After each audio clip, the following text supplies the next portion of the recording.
Rippling Ideas. Hello, class! In this lesson, we are going to tackle about the ideas and options in English for specific purposes. As you may know, English for specific purposes, or ESP for short, is a language approach whose goal is to provide learners with narrowly defined goals with the language elements they need to function as professionals. Additionally, ESP also encompasses the concept of how second language learning is ascertained. And for that, we will focus on discussing 4 chapters, which is the conditions for learning, processes of learning, methodologies, and objectives in teaching ESP. Lesson objectives. At the end of the lesson, the learners will be able to identify various conditions for learning, its processes and methodologies, stipulate the objectives in teaching ESP, and recognize the importance of the ideas and concepts in learning ESP. Are you ready, class? Let's delve right into it. Conditions for learning. This lesson is concerned with ideas about the conditions needed in order for language learning to take place. The first idea is acculturation. This is based on social consideration and is premised on the idea that ESP learners need to be in close social proximity or contact with their target discourse communities. Having an access to social workplace, academic or professional environment enables learners to become socially and psychologically integrated into learning the specific language.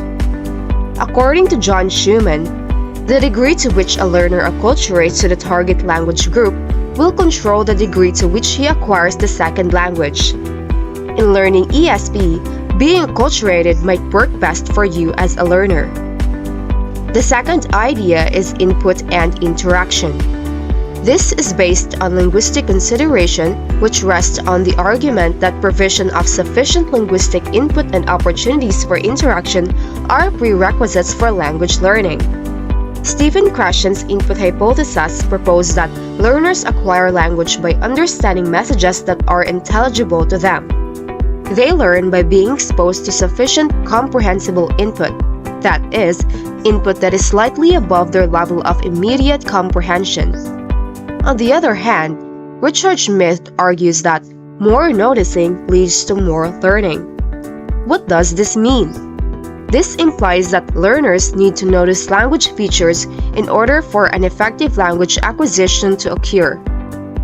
Do you learn ESP more through comprehensible input and interaction? Then this idea would become beneficial for you as an ESP learner. Now that we've learned about the conditions of learning ESP, let's proceed to the processes through which language learning is understood to occur. Processes of learning. This chapter will examine 2 theories of language learning as a process: the information processing and the activity theory. Information processing, or the instrumental perspective. When we talk about information processing, it construes language learning as a complex behavior composed of simpler processes. The processes take time and practice. Through practice, there is development from controlled to automatic processing. Controlled processing is where learners attend to a selection of simple bits of information and requires conscious attention or control, while automatic processing or automatization are simple bits of information in the short-term memory which are repeatedly activated through simultaneous practice, and it needs minimal cognitive effort. Under information processing, we would also tackle about the declarative and procedural knowledge.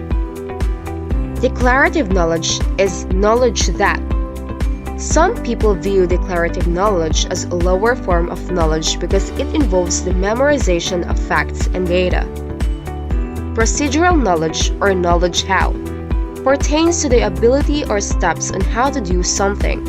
This can involve knowledge about the steps in the process, such as baking a cake or changing the oil in a vehicle. The knowledge of procedure involves all the basic steps in how to perform a task or activity. Now let's proceed to the second theory of language learning as a process, which is the activity theory. Activity theory, or an intermental perspective of learning. The activity theory was founded by Alexei Nikolaevich Leontiev, who was a Soviet developmental psychologist and philosopher. In his theory, the learners are believed to be able to actively construct their own learning environment. Sociocultural theorists claim that learners shape their own learning, and they do so because they have their own individual goals. This theory also has concerned conceptualizations of learning as an individual activity, an activity in which learners mentally process language in order to acquire it. These two theories entail how learning is being processed by students through organizing information and through navigating activity during a social learning process. Methodologies. From the word itself, methodology, we would know that this chapter is all about the methods used by teachers in the learning and teaching process of ESP. Now let us discuss the 4 macro strategies in teaching ESP. So macro strategy is a term that was coined by Stern to refer to an overriding methodological principle covering a wide variety of classroom techniques and procedures at the planned level of teaching. We have here the 4 macro strategies, namely predominantly input, input-output, predominantly output, and lastly is the output-input. These 4 are categorized and grouped into 2 strategies, which are input-based and output-based. In the input-based strategies rest on the idea that learning occurs primarily through exposure to language input in the form of written or spoken text and language descriptions. While the output-based strategies instructions take its starting point at students' efforts to communicate in the target language. 2 sub-strategies of input-based can be identified, and this is the predominantly input and input-output, while the rest 2 macro strategies are grouped in the output-based strategy. Predominantly input. In this strategy, students are primarily provided with language input inasmuch as exposure to it is understood to promote learning.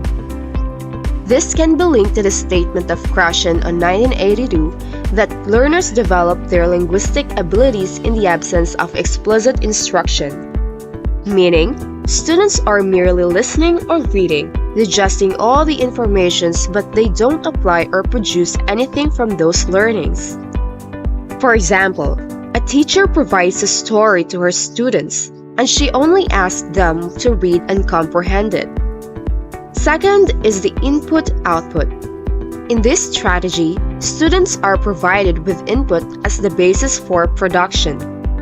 It is almost alike with the first strategy. However, this needs to have an output or an application of the student's learning. For example, a teacher made the students watch an informative video about the speech and its preparation, and after that, they are told to make a speech that they will present in front of the class. So now the informations in the video are the input, and the presentation of the student's speech is the output. Now let us proceed to the output-based macro strategy, which consists of 2: the predominantly output and output-input. The predominantly output strategy is very opposite to the first strategy, which is the predominantly input, because in this strategy, students are not provided with inputs or background information about the topic. They are just asked to do a production task, which is the output. Examples of this strategy includes reflective discussion, concept information, concept attainment, closed procedure, and problem solving in which they aren't provided with basic information about the topic. And lastly is the output-input. This strategy is the opposite of input-output, because here, students' production is followed by feedback. Students perform a task and feedback is provided to show a more native-like performance. The aim is that students notice how their own output differs from the more native-like model. It was associated with the idea that learners are ready to acquire new language when they have experienced a hole in their linguistic repertoire and are offered a solution to that problem in the form of feedback. In this strategy, students need to perform a task first before they will know the information about the topic. Now, do you get the differences between the four macro strategies of learning? That's good. Objectives in Teaching ESP. The teaching of ESP involves achieving learning goals and outcomes. Particularly, it stipulates 5 objectives which we will discuss later on. In this chapter, let's delve first into Stern's categorization of language education objectives, where he distinguished 4 types of objectives: proficiency, knowledge, affective, and transfer. The proficiency objectives engages learners to master reading, writing, listening, and speaking. The knowledge objectives aims learners to attain linguistic knowledge and cultural knowledge. Next is the affective objectives, which encourages students to have a positive outlook in development of what they are doing or learning. Lastly, the transfer objective, which engages learners' ability to generalize from what has been learned in one situation to other situations. So now, let's proceed to the 5 objectives of English for specific purposes. The first one is to reveal subject-specific language. This objective implies that ESP taught us to teach our future students with simple text in order for them to understand what you want to imply or to teach. The next objective is to develop target performance competencies, wherein ESP teaches us to be more competitive or fully equipped for our future fields or workplace. ESP develop our knowledge and competencies not just locally, but globally. To teach underlying knowledge. This objective refers to disciplinary concepts of the students on their field of study, meaning ESP teaches the students to apply what they have known about the certain study. The next objective is to develop strategic competence, which emphasizes teachers' ability to deal diverse learning situations. ESP teaches us on how to create a strategy in dealing to some activities. Lastly, to foster critical awareness. This objective pertains to the concept of how learning ESP propagates awareness in the designated workplace. For instance, you as a teacher is assigned to teach native students. Therefore, you should be aware of their cultures and norms and avoid doing something inappropriate that could give negative impact to them. What is the importance of understanding these ideas and concepts of English for specific purposes? First, understanding the conditions of learning is crucial since various internal and external conditions are required for each type of learning.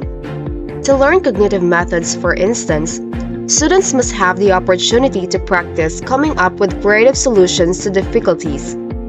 We must acculturate to social communities to inculcate second language learning associations or proliferate language input and interaction. Second, recognizing the various processes of learning is crucial because it helps everyone recognize that each person processes information differently depending on the viewpoints and sources from which it has been acquired. In terms of learning everything in this world, it will assist everyone in appreciating their differences. Third, identifying different methodologies helps students ascertain teachers' assessments, instructional strategies, and topic resources, as well as the different ways of implementing such methods. The use of various teaching techniques aid in assisting students in understanding and applying course material in various circumstances. Lastly, learning about the objectives in teaching is important as it explains and directs the development of learning outcomes. The clarity of learning objectives makes it possible for teachers and students to collaborate on a common objective in the teaching and learning process of ESP. We are the Group 4, and thank you for listening.